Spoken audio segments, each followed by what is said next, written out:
Our next guest is a human rights activist and political satirist. He has been in self-imposed exile from the kingdom for the past 15 years. Now, in August, he was attacked by unidentified men from Saudi Arabia. So joining us now from London is Ghanem Al Masarir. Thank you for joining us. You're welcome. So first of all, I want to start with your reaction when you found out about the story of Jamal Khashoggi and his disappearance.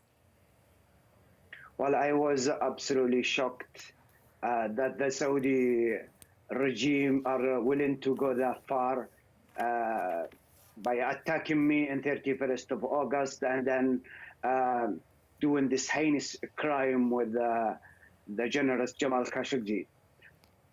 So I really think the Saudi Arabia government are acting right now like a rogue state, and they don't want to be held accountable for their actions.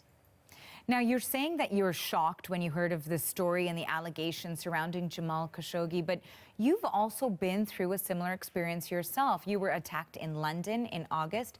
Have you been worried, concerned, looking over your shoulder since that incident? Yeah, since that incident, of course, I am very worried about my safety.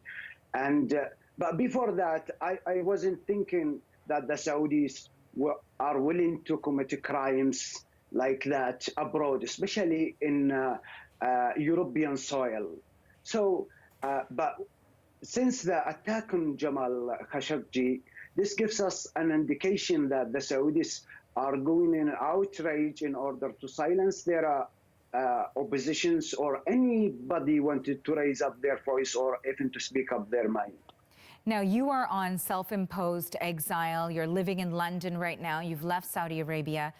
How safe would you feel going to a consulate building of Saudi Arabia in another country or going to the country itself? Well, I haven't been in a Saudi consulate or embassy since 2010. My Saudi passport expired in 2010, and I tried to extend it, but the Saudis refused to extend it with a condition that I came inside the embassy building. Of course, I knew if I walked into the embassy, I wouldn't come out alive. But I think Jamal Khashoggi has made a huge mistake by trusting them and walking to their consulate in Turkey.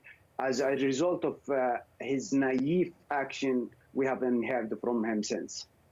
Given what you're saying about how cautious you would be about walking into one of their diplomatic buildings, even in a different country, would you say that most Saudis who are on self-imposed exile, for example, like Jamal Khashoggi, would know that it was a huge risk?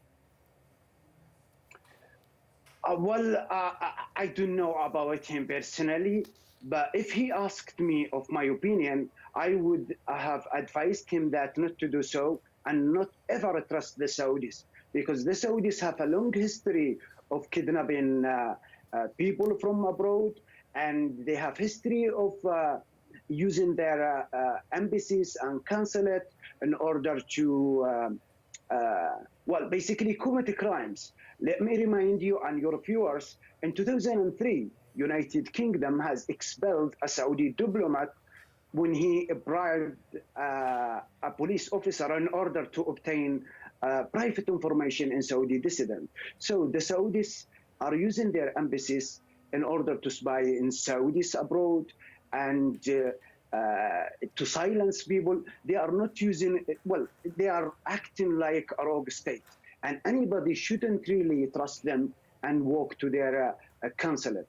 I would advise anybody who is going to speak up his mind or her mind, not even to trust them or walk to their consulate. And if you are in the West, just don't look back and don't ever trust the Saudis, because if you walk to one of their consulate, or if they have been succeed to lure you to a country where they might have influential there, you will disappear.